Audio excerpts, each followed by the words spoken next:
जय हिंद दोस्तों, स्वागत है आप सभी का। आरंभ है प्रचंड सीरीज की एक नई वीडियो में।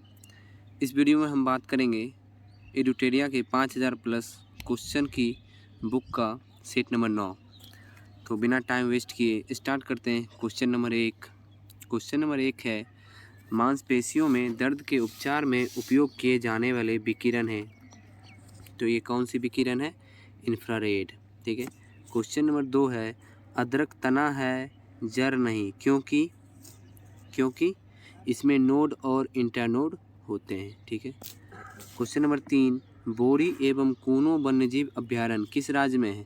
ये पता होगा आपको किस राज्य में है। ये है मध्य प्रदेश में। क्वेश्चन नंबर 4, राष्ट्रपति द्वारा राष्ट्रीय आपात की उद्घोषणा संसद के दोनों सदनों द्वारा कितने माह के भीतर अनुमोदित होना आवश्यक है?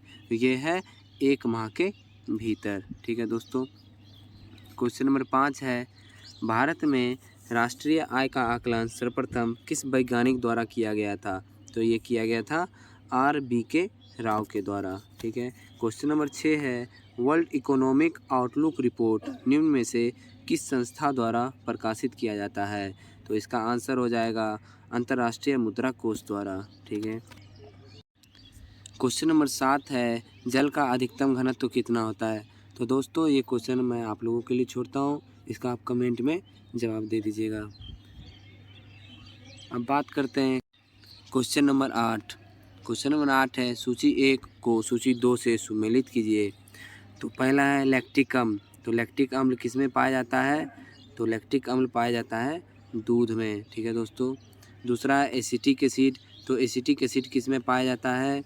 तो सिरका में। तीसरा है साइट्रिक अम्ल। साइट्रिक अम्ल किस में पाया जाता है? तो नींबू में। ब्यूटायरिक अम्ल किस में पाया जाता है? दुर्गंध युक्त मक्खन में। तो हो जाएगा इसका आंसर 3, 4, 1, 2 यानी option number C. Question number 9 है। क्वेश्चन नंबर 9 देख लेते हैं। क्वेश्चन नंबर 9 है, निम्नलिखित को सुमेलित करें। तो सबसे पहला है अभिनव भारत संस्था। तो अभिनव भारत संस्था की स्थापना किसने की थी? BD सावरकर ने की थी। ठीक है दोस्तों। दूसरा है अखिल भारतीय ट्रेड यूनियन कांग्रेस। तो इसकी स्थापना किसने की थी? तो इसकी स्थापना की थी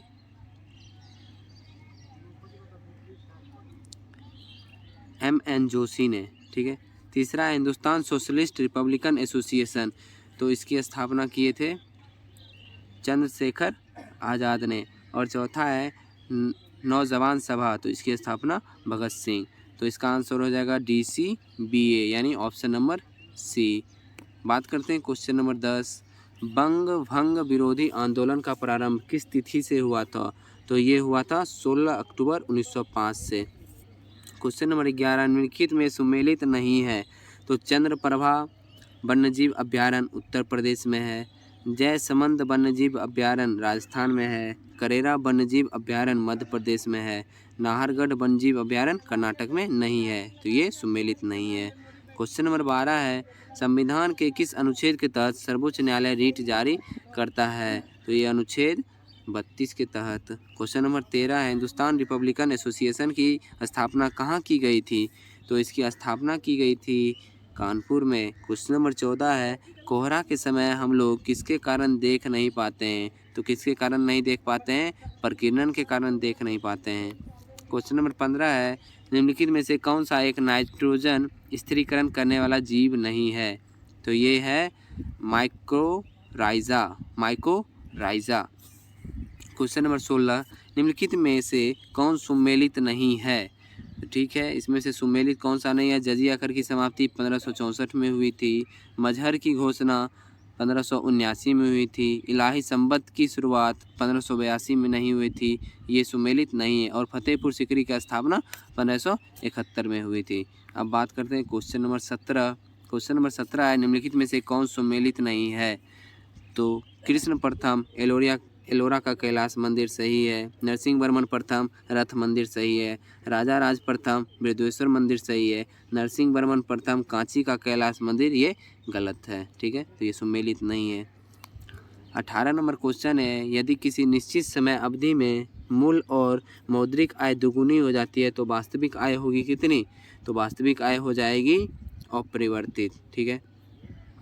क्वेश्चन नंबर 19 है, जिला न्यायाधीश की नियुक्ति कौन करता है? तो जिला न्यायाधीश की नियुक्ति राज्य का राज्यपाल करता है। क्वेश्चन नंबर 20, पश्चिमी घाट पर पाए जाने वाली वनस्पति का प्रकार कैसा होता है? तो उसका प्रकार होता है सदाहरित। क्वेश्चन नंबर 21, निम्नलिखित में से किस शासक ने बतापी कोंडा की उपाधि धारण की थी?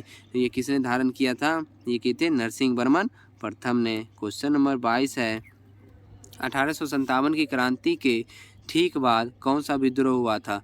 तो वो हुआ था कौन सा विद्रोह? नील विद्रोह। ठीक है। क्वेश्चन नंबर 23 है, निम्नलिखित में से समिति चुनाव सुधार से संबंधित है?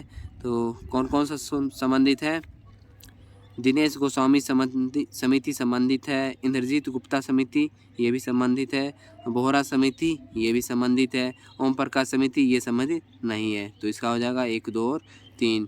क्वेश्चन नंबर 24, व्यक्ति का भार उस लिफ्ट में अधिक होगा जब क्या होगा? तो व्यक्ति का भार अधिक होगा तो ऊपर की ओर त्वरित होने पर। जब लिफ्ट ऊपर की ओर त्वरित होगी तो व्यक्ति का भार अधिक होगा। क्वेश्चन नंबर 25 है, निम्नलिखित में सुमेलित नहीं है? तो मामूलक वंश कुतुबुद्दीन ऐबक ये सही है। लोदी वंश इब्राहिम लोदी ये गलत है। सैयद वंश खिलजी खां ये सही है, यानी ऑप्शन नंबर बी होगा जो सुमेलित नहीं है। तो बता दीजिएगा लोदी वंश के संस्थापक कौन थे? पता ही हो आप लोगों को, बहलोल लोदी।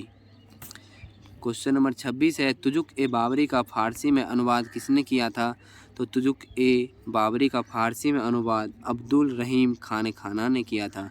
अब बात करते हैं क्वेश्चन नंबर 27 के बारे में।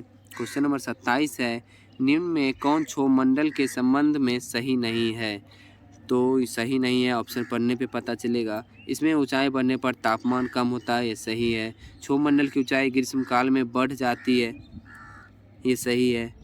क्षोभ मंडल में मौसम संबंधी कोई घटना नहीं घटती है, ये गलत है, यानी ऑप्शन नंबर सी इसका आंसर हो जाएगा। क्वेश्चन नंबर 28 है, संवेग का मात्रक होता है? संवेग का मात्रक क्या होता है? किलोग्राम मीटर प्रति सेकेंड होता है। 42वें संविधान संशोधन अधिनियम 1976 द्वारा भारतीय संविधान के प्रस्तावना में किन नए शब्दों को जोड़ा गया था? तो किनको जोड़ा गया था देख लेते हैं ऑप्शन। समाजवादी को जोड़ा गया था, पंथनिरपेक्ष जोड़ा गया था और अखंडता जोड़ा गया था। बंधुत्व नहीं जोड़ा गया, यानी 1, 2 और 3 ऑप्शन नंबर सी इसका आंसर हो जाएगा। क्वेश्चन नंबर 30 है, भगत सिंह एवं बटुकेश्वर दत्त ने केंद्रीय विधानसभा में किसके विरोध में बम फेंका था? तो किसके विरोध में बम फेंका था? ट्रेड डिस्प्यूट बिल के विरोध में और पब्लिक सेफ्टी बिल के विरोध में, यानी ए और बी दोनों। ठीक है। क्वेश्चन नंबर 31 है, जास्कर श्रेणी किस हिमालय में स्थित है? तो जास्कर श्रेणी किस हिमालय में स्थित है? ये स्थित है ट्रांस हिमालय में। क्वेश्चन नंबर 32 है, 10 साला बंदोबस्त निम्न में से किसके दिमाग की उपज थी? तो ये उपज थी टोडरमल के दिमाग की। क्वेश्चन नंबर 33, दांचीग्राम राष्ट्रीय उद्यान निम्नलिखित में से किस वन्यजीव के लिए प्रसिद्ध है? तो किसके लिए प्रसिद्ध है? ये प्रसिद्ध है हुंगल के लिए। ठीक है, हंगुल। दांचीग्राम राष्ट्रीय उद्यान हंगुल के लिए प्रसिद्ध है। क्वेश्चन नंबर 34 है, सभी प्रकार की सरकारी आय तथा व्यय निम्नलिखित में से किसमें जाते हैं? तो किसमें जाते हैं ये? तो ये जाते हैं भारतीय समेकित निधि में। क्वेश्चन नंबर 35 है, रक्त के वर्गीकरण का सिद्धांत किसने दिया? तो ये किसने दिया था रक्त के वर्गीकरण का सिद्धांत? तो ये दिए थे लैंडस्टीनर। क्वेश्चन नंबर 36 है, किसी प्रिज्म से गुजरने पर कौन से रंग की प्रकाश किरण सबसे अधिक अपवर्तित होती है? क्वेश्चन नंबर 36 है, क्वेश्चन नंबर 36 है, किसी प्रिज्म से गुजरने पर कौन से रंग की प्रकाश किरण सबसे अधिक अपवर्तित होती है? तो इसका आंसर हो जाएगा बैगनी। बात करते हैं क्वेश्चन नंबर 37 के बारे में। क्वेश्चन नंबर 37 है, कांग्रेस की उत्पत्ति के संबंध में सेफ्टी वॉल्व का सिद्धांत निम्नलिखित में से किसने दिया था? तो ये दिए थे लाला लाजपत राय ने। क्वेश्चन नंबर 38, पौधे के किस भाग में प्रकाश संश्लेषण होता है? तो ये होता है क्लोरोप्लास्ट में। क्वेश्चन नंबर 39, भारत छोड़ो आंदोलन के दौरान स्थापित समानांतर सरकार में सबसे ज़्यादा समय तक रहने वाली सरकार थी? कौन सी सरकार थी? तो ये थी सतारा। प्रजापति उत्तर वैदिक काल में किसके प्रमुख देवता थे? किसके प्रमुख देवता थे? सृजन के देवता थे। जैन धर्म के 5 महाव्रतों में से निम्न में से कौन नहीं है? तो इसका आंसर हो जाएगा स्यादवाद। ठीक है। क्वेश्चन नंबर 42 है, शेख सलीम चिश्ती किस शासक के समकालीन थे? तो शेख सलीम चिश्ती ये थे अकबर के समकालीन। क्वेश्चन नंबर 43 है, बौद्ध धर्म के संघ संबंधी नियम तथा आचरण किस पुस्तक में संग्रहित है?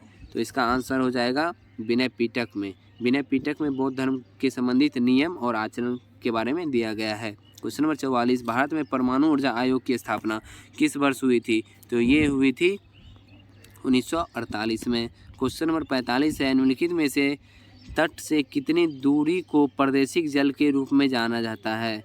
तो इसका आंसर हो जाएगा 12 समुद्री मील तक। ठीक है। वीरभूमि किसका समाधि स्थल है? तो वीरभूमि राजीव गांधी की समाधि स्थल है। निम्नलिखित में से श्रृंखला द्वितीयक रंगों की है। द्वितीयक रंगों की श्रृंखला कौन सी है? तो इसका आंसर हो जाएगा पीकॉक, पीला, नीला और मैजेंटा। अब देख लेते हैं क्वेश्चन नंबर 48, निम्नलिखित में से कौन कैथोड किरण का गुण नहीं है? तो कैथोड किरण की गुण कौन सी नहीं है? ऑप्शन पढ़ने पे पता चलेगा। कैथोड किरण अदृश्य होती है, यह सही है। यह फोटोग्राफिक प्लेट को प्रभावित करती है, यह भी सही है। इसकी वेदन क्षमता उच्च होती है और इसका वेग प्रकाश के वेग से 1/10 गुना होता है, यानी ये ऑप्शन नंबर सी सही होगा। ठीक है, क्योंकि इसकी वेदन क्षमता इससे ज़्यादा गामा किरण की वेदन क्षमता उच्च होती है। राष्ट्रीय आपात की उद्घोषणा राष्ट्रपति कर सकता है। ठीक है, तो ऑप्शन पढ़ने पे पता चलेगा। प्रधानमंत्री के सलाह से, स्वविवेक से, उच्चतम न्यायालय के मुख्यालय न्यायाधीश की सलाह से, मंत्रिमंडल की लिखित सलाह पर। इसका आंसर हो जाएगा मंत्रिमंडल के लिखित सलाह पर। क्वेश्चन नंबर 50 है, राष्ट्रपति के संवैधानिक स्थिति के बारे में कौन सा कथन सही है? तो राष्ट्रपति राष्ट्र का प्रतिनिधित्व करता है किंतु राष्ट्र का शासन नहीं करता है। ये बात तो बिल्कुल भी सही है। ठीक है, अब हम बात कर लेते हैं, कुछ इंपॉर्टेंट पॉइंट दिए हुए हैं जो कि गुप्त वंश के बारे में, उसके बारे में देख लेते हैं। गुप्त वंश का संस्थापक कौन थे? तो श्रीगुप्त। गुप्त वंश का प्रथम महान सम्राट था चंद्रगुप्त प्रथम। इसने महाराजा धीराज की उपाधि धारण की। इसने गुप्त संवत की भी शुरुआत की। चंद्रगुप्त प्रथम का उत्तराधिकारी कौन हुआ? समुद्रगुप्त हुआ। इसे भारत का नेपोलियन तथा कविराज भी कहते हैं। इसमें परम भागवत की उपाधि धारण किया था समुद्रगुप्त। इसके दरबार में प्रसिद्ध कवि हरिसेन रहते थे। समुद्रगुप्त का उत्तराधिकारी हुआ चंद्रगुप्त द्वितीय। इसके शासनकाल में फाहियान भारत आया था। इसके दरबार में कालिदास, धन्वंतरी, वराह मिहिर जैसे विद्वान रहते थे। चंद्रगुप्त द्वितीय का उत्तराधिकारी हुआ कुमारगुप्त। इसने नालंदा विश्वविद्यालय की स्थापना किया था। ठीक है, प्रसिद्ध सुदर्शन झील का पुनरुद्धार स्कंदगुप्त ने किया था। अंतिम गुप्त शासक कौन था? विष्णुगुप्त। तो दोस्तों, आज का सेट यहीं समाप्त होता है। आशा करता हूँ कि आप लोगों को सेट अच्छा लगता होगा। अगर अच्छा लगता है तो वीडियो को लाइक कर दें और कमेंट ज़रूर करें कि आपके कितने क्वेश्चन सही होते हैं। ठीक है, तो मिलते हैं अगली वीडियो में। जय हिंद।